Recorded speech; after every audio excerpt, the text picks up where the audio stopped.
안녕하세요. 오늘 많은 분들이 고민하시는 지점이죠. 바로 이성과 신앙의 관계. 이걸 한번 깊이 파고들어 보려고 합니다. 네, 아주 중요한 주제죠. 특히 이 관계 설정에 뭐랄까 결정적인 영향을 준 인물이 있잖아요. 바로 르네 데카르트. 아, 데카르트. 빼놓을 수 없죠. 네. 그래서 신학자 한스 퀼의 분석을 좀 빌려서요. 17세기 철학자인데 어떻게 오늘날 우리 생각에까지 영향을 미치는지 따라가 보려고 해요. 왜 현대인들은 신의 존재에 대해 이렇게 의심하게 됐을까? 어쩌면 그 실마리가 데카르트에게 있을지도 모르겠습니다. 자, 한번 시작해 볼까요? 네, 좋습니다. 흥미로운 시작점인데요. 데카르트는 단순히 철학사를 넘어서 우리가 세상을 이해하는 방식 자체에 정말 코페르니쿠스적 전환을 가져왔다고 할 수 있어요. 코페르니쿠스적 전환이요? 중심이 바뀐다는 거죠. 그렇죠. 그 이전까지는 보통 신의 확실성, 거기서부터 모든 생각이 출발했다면요. 데카르트에 와서는 바로 나라는 존재의 확실성에서 출발하게 된 거죠. 아, 그 유명한 말 아닌가요? 나는 생각한다, 고로 존재한다. 네, 맞습니다. 코기토 에르고 숨, 라틴어로는 그렇죠. 이게 그 시작이에요. 모든 걸 다 의심해도 지금 이렇게 의심하고 있는 나의 존재만큼은 부정할 수 없다. 이런 단단한 발판을 마련한 셈입니다. 와, 나의 확실성에서 출발해서 신의 존재 증명으로 나아간다. 중세랑은 순서가 완전히 거꾸로네요. 네, 완전히 뒤집힌 거죠. 그래서 근대 철학의 아버지라고 불리는군요. 근데 데카르트도 신 존재 증명을 시도했잖아요. 그럼 뭐가 그렇게 중세랑 다른 걸까요? 네, 핵심은 바로 그 출발점의 변화예요. 중세는 신의 계시나 존재를 일단 받아들이고 시작했지만 데카르트는 인간 이성의 힘, 그가 말하는 명석판명한 인식 있잖아요. 아, 명석판명. 네. 더 이상 의심할 수 없을 만큼 아주 명백하고 뚜렷한 암, 이걸 통해서 세계를 설명하려고 했어요.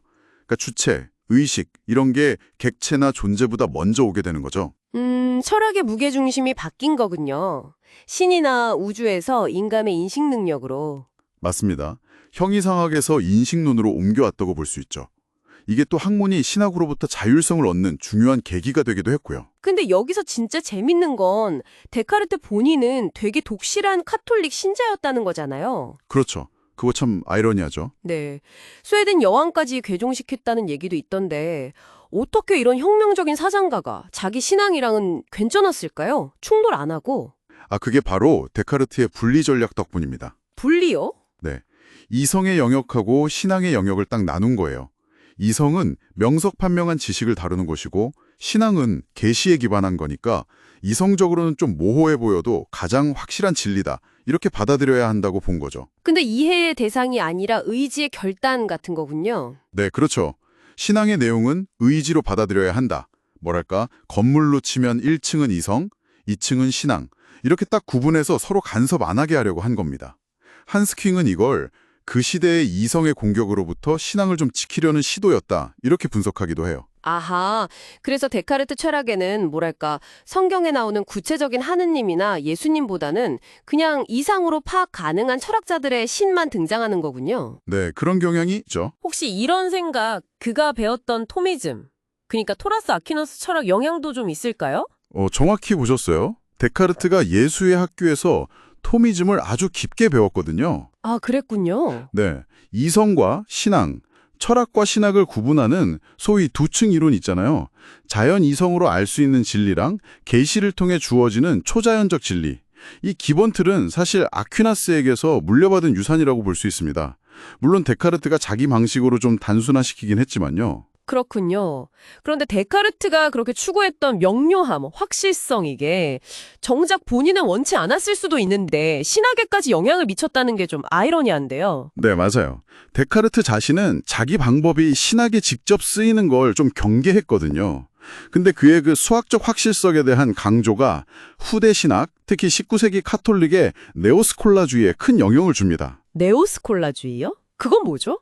중세 스콜라 철학을 다시 부활시켜서 이성으로 신앙 교리를 좀 더 단단하게 뒷받침하려고 했던 흐름이에요. 제1차 바티칸 공유회 같은 경우가 대표적이죠. 아, 공의회까지? 네, 예를 들어서 교황 무류성 교례를 정의한 거 있잖아요. 이것도 어떻게 보면 신앙의 영역에 데카르트적인 아주 명확하고 흔들리지 않는 확실성을 부여하려는 시도로 볼 수도 있어요.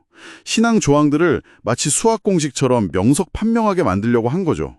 와, 데카르트가 뿌린 씨앗이 진짜 예상치 못한 곳에서 열매를 맺은 거네요. 그렇죠. 의도와는 다르게 흘러간 면이 있죠. 오늘 이렇게 데카르트를 통해서 이성과 신앙의 관계가 어떻게 새롭게 설정됐는지, 그리고 그 영향이 지금까지 어떻게 이어지는지 한스킹의 시각으로 살펴봤습니다. 나의 이성에서 출발해서 신앙에 이르려 했던 시도, 또 이성과 신앙을 분리했던 그의 결정, 이게 오늘날 여러분께는 어떤 의미로 다가오시나요? 여기서 한 가지 질문을 던지면서 마무리하면 어떨까 싶습니다. 한스 퀼이 지적하는 것처럼 데카르트가 이성과 신앙을 이렇게 엄격하게 나눈 것이 그 격동의 시대에 신앙을 지키기 위한 최선의 방어였을까요?